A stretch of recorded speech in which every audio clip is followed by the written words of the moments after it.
kasama ko yan si Krishna ng Miss Universe Philippines. Yung napanalunan nilang 100,000 pesos, balak nilang doblehin para makapag-uwi sila ng total cash prize na... Good luck! Nasa waiting area sa likod si Christine, hindi niya tayo naririnig. And it's time for Fast Money. Okay? Okay. 5 questions which you have to answer within 20 seconds. Okay? Give me 20 seconds on the clock, please. Ito lang. Ilang latang sardinas ang nauubos nyo sa isang linggo? Go. 7. Animal na nagsa-start sa letter G. Giraffe.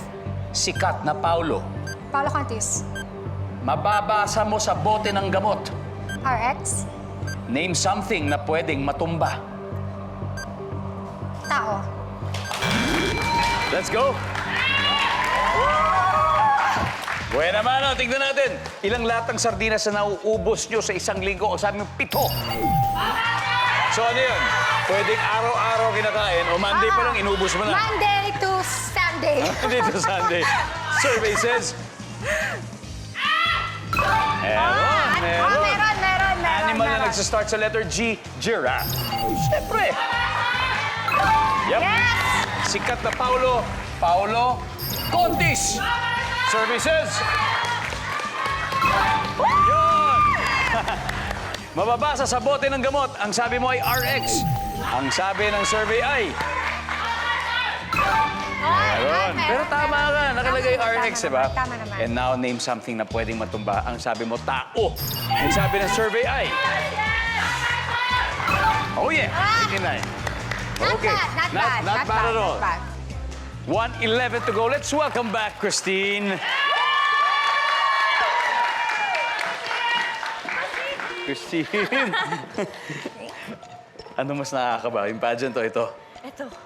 Kasi ito talaga kinakabahan ako sa likod kanina. Sabi ko, kung excited talaga nung oras, mas mahaba pa yung Q&A natin. Pero alam mo, sobrang Fun. dali at kayang-kaya mo to. Kasi Super fun. Gusto ko sana sabihin kung ano yung performance kanina ni Krista. Pero masasabi ko lang na naka-89 points siya. So it means 111 na lang, di ba? Not bad, di ba? Not Parang bad. halos kalahati. Almost half. So at this point, makikita na ng viewers sa bahay ang sagot ni Krishna. Give me 25 seconds on the clock, please. Ilang lata ng sardinas ang nauubos nyo sa isang linggo? 3. Animal na nagsastart sa letter G. Giraffe. Goat. Sikat na Paulo. Paolo Contis. Pass. Mababasa mo sa bote ng gamot. Pangalan. Name something na pwedeng matumba. Poste. Sikat na Paulo. Let's go, CJ. Here we go. Ilang lata ng sardinas ang nauubos nyo sa isang linggo? Ang sabi mo, 3.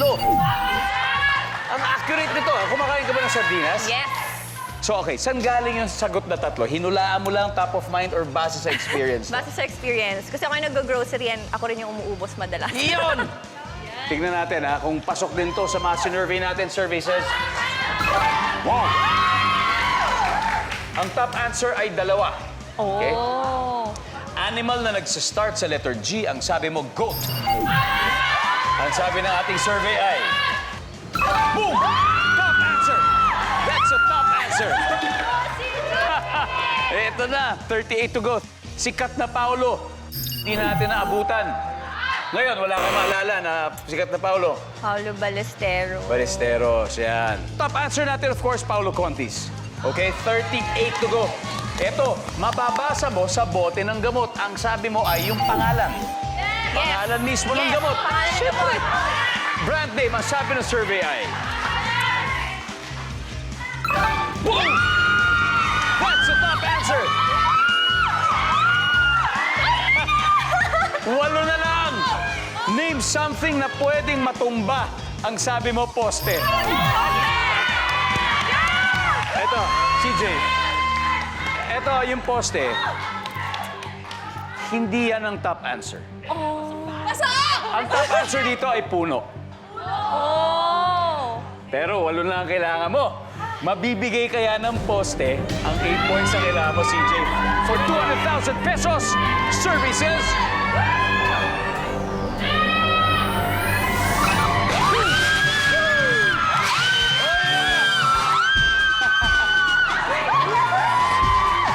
Congratulations, Miss Universe Philippines.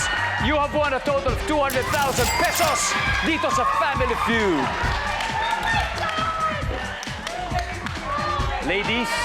Ladies, ang galing ha. Partida na yun, wala pang paulo yun.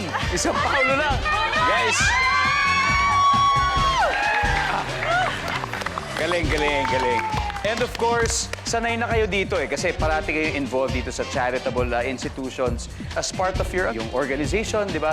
Pero dito sa Family Feud, magbibigay tayo extra 20,000. Ano napili niyo?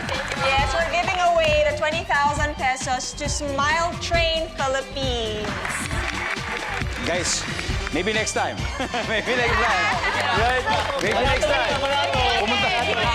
Pumunta muna kayo ng bar, tapos testingin niyo yung mga pick-up lines na yun, yung mga tinanong natin kanina.